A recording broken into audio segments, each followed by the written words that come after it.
കശ്മീരിൽ ഇപ്പോൾ എന്താണ് സംഭവിക്കുന്നത്? ഞങ്ങൾ പറഞ്ഞത് ബി ബാലഗോപാൽ ഇപ്പോൾ ശ്രീനഗറിലുണ്ട്.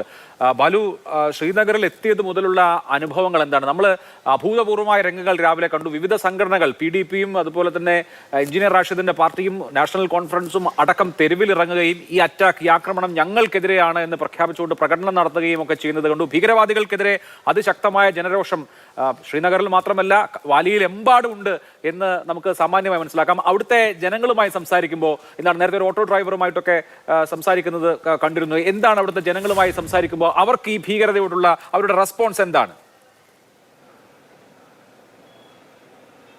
അഭിലാഷ് ആമുഖമായി പറഞ്ഞതുപോലെ തന്നെ ഈ ഇന്നലെ നടന്ന ഭീകരവാദത്തെ അല്ലെങ്കിൽ ഭീകരാക്രമണത്തെ അതിശക്തമായാണ് കശ്മീർ ജനത ഈ തള്ളിപ്പറയുന്നത് അല്ലെങ്കിൽ അതിനെ എതിർക്കുന്നതെന്ന കാര്യത്തിൽ യാതൊരു തർക്കവുമില്ല. ഇന്ന് ഞാൻ ഈ ശ്രീനഗറിലെത്തി. ശ്രീനഗറിൽ നിന്ന് അനന്തനാഗിലേക്ക് പോകാൻ വേണ്ടി ശ്രമിച്ചു. പക്ഷേ അനന്തനാഗിലേക്ക് ഇപ്പോൾ ഈ മാധ്യമപ്രവർത്തകരെ മറ്റും കടത്തിവിടുന്നില്ല. സംഘം എന്ന് പറഞ്ഞ സ്ഥലം വരെയാണ് നമുക്ക് പോകാൻ വേണ്ടി കഴിഞ്ഞത്. അവിടം വരെ പോകുന്നതിനിടയിൽ തന്നെ, അതായത് ഞാൻ ലാൽ ചൗക്കിൽ പോയിരുന്നു, അതുപോലെ തന്നെ ദാൽ തടാകത്തിൻ്റെ സമീപത്ത് പോയിരുന്നു, ഈ സംഘത്തിൽ പോയിരുന്നു. ആ പ്രദേശങ്ങളിലൊക്കെ നമ്മൾ ഈ സംസാരിക്കുമ്പോൾ കശ്മീർ ജനത ഏതാണ്ട് ഒറ്റക്കെട്ടായി തന്നെ ഈ ഭീകരാക്രമണത്തെ അപലപിക്കുന്നു എന്ന കാര്യത്തിൽ യാതൊരു തർക്കവുമില്ല. ഇതിന് പ്രധാനമായും അവർ പറയുന്ന കാര്യം എന്ന് പറഞ്ഞു കഴിഞ്ഞാൽ, ഈ നേരത്തെ സംസാരിച്ച വിശിഷ്ട വ്യക്തി പറഞ്ഞതുപോലെ തന്നെ കശ്മീർ ഒരു നോർമൽസിയിലേക്ക് പോകുന്നു എന്ന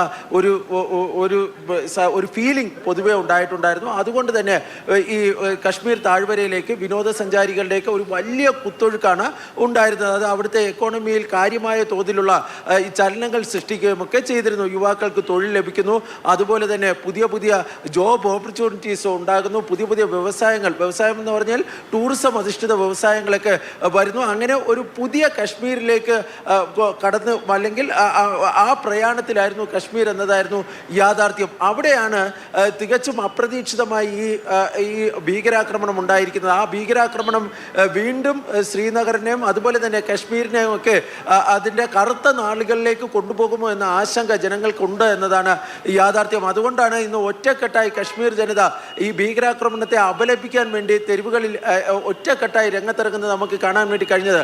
ഈ ദാൽ ലേക്കിൻ്റെ അവിടെ ആകട്ടെ, അതുപോലെ തന്നെ ലാൽ ചൗക്കിലാകട്ടെ, ഈ കശ്മീരിലെ ഈ വ്യാപാരികളുമൊക്കെ ഇറങ്ങി ഇതിനെ അതിശക്തമായി, അതായത് കശ്മീർ ജനതയ്ക്ക് ഇതുമായി യാതൊരു തരത്തിലുള്ള ബന്ധവുമില്ല, തങ്ങൾ ഇതിനെ പിന്തുണയ്ക്കുന്നില്ല, തങ്ങളുടെ ഈ വ്യവസായത്തെയും അതുപോലെ തന്നെ തങ്ങളുടെ ഈ വരുമാനത്തെയും ഒക്കെ നശിപ്പിക്കുന്നതിന്, അതിനെ തടസ്സം സൃഷ്ടിക്കുന്നതിന് വേണ്ടിയാണ് ഇത്തരം ഈ ഭീകരാക്രമണങ്ങൾ ചെയ്യുന്നതെന്നാണ് അവർ പറയുന്നത്.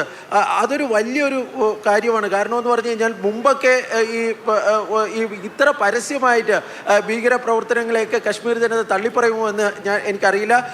ഞാൻ മുമ്പ് ഇവിടെ തെരഞ്ഞെടുപ്പ് റിപ്പോർട്ടിങ്ങിനൊക്കെ വന്നിട്ടുള്ളതാണ്. പക്ഷേ ഇത് ആദ്യമായിട്ടാണ് എൻ്റെ അനുഭവത്തിൽ ഞാൻ പറയാം, കശ്മീർ ജനത ഒറ്റക്കെട്ടായി ഭീകരവാദത്തെ തള്ളിപ്പറയുന്നു എന്നതാണ് ഏറ്റവും പ്രധാനപ്പെട്ട കാര്യം. ഇന്ന് ഇവിടെ ബന്ദായിരുന്നു, പക്ഷേ കടകമ്പോളങ്ങളൊക്കെ അടഞ്ഞു കിടന്നിരുന്നു. പക്ഷേ ഈ വാഹന ഗതാഗതമൊന്നും അങ്ങനെ തടസ്സപ്പെട്ടിരുന്നില്ല.